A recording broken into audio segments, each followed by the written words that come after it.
முதலமைச்சர் மு.க.ஸ்டாலினின் பிறந்த நாளை முன்னிட்டு தமிழ்நாடு முழுவதும் திமுகவினர் நலத்திட்ட உதவிகளை வழங்கி கொண்டாடி வருகின்றனர்.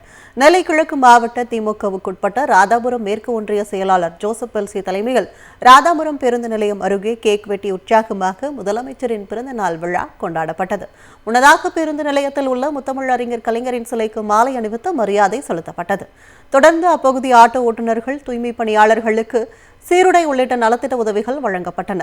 ஒன்றிய அவைத்தலைவர் ராமையா, மாவட்ட பிரதிநிதிகள் கோவிந்தராஜ், முரளி உள்ளிட்ட நிர்வாகிகள் கலந்து கொண்டனர். மயிலாடுதுறை மாவட்டம் மங்கைநல்லூர், வழுவூர், செம்பனார் கோவில் உள்ளிட்ட பகுதிகளில் முதலமைச்சரின் பிறந்தநாள் விழா கொண்டாடப்பட்டது.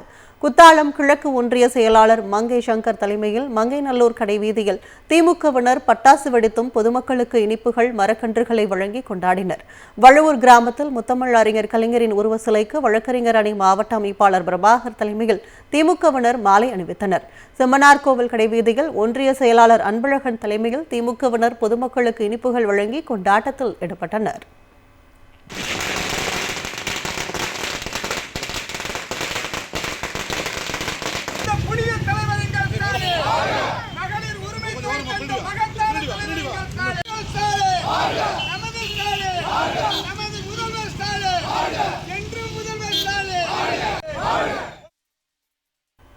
விருதுநகர் மாவட்டம் சிவகாசி அருகே திருத்தங்களில் வார்டு உறுப்பினர்களான செல்வம், இந்திராதேவி, மாரீஸ்வரன் ஏற்பாட்டில் 2000 பேருக்கு இனிப்புகள் வழங்கி கொண்டாடப்பட்டது. வீடு வீடாக சென்று திமுக நிர்வாகிகள் பொதுமக்களுக்கு இனிப்புகளை வழங்கியும் திராவிட மாடல் ஆட்சியில் சாதனை திட்டங்களை எடுத்துரைக்கும் வகையில் துண்டு பிரசுரங்களை வழங்கினர்.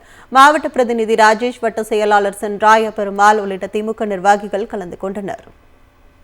சிவகங்கை மாவட்டம் இளையான்குடி வடக்கு ஒன்றிய செயலாளர் சுபமதி அரசன் தலைமையில் பேரூராட்சி துணைத் தலைவர் இப்ராஹிம் முன்னிலையில் கேக் வெட்டி பொதுமக்களுக்கு வழங்கப்பட்டது. மேற்கு ஒன்றிய திமுக சார்பில் மாவட்ட துணை செயலாளர் சேங்கைமாறன் தலைமையில் மேற்கு ஒன்றிய செயலாளர் வசந்தி சேங்கைமாறன் முன்னிலையில் நடைபெற்ற விழாவின் போது பொதுமக்களுக்கு இனிப்புகள் வழங்கப்பட்டன. திருப்புவனம் நகர செயலாளர் நாகூர் கனி உள்ளிட்ட நிர்வாகிகள் கலந்து கொண்டனர்.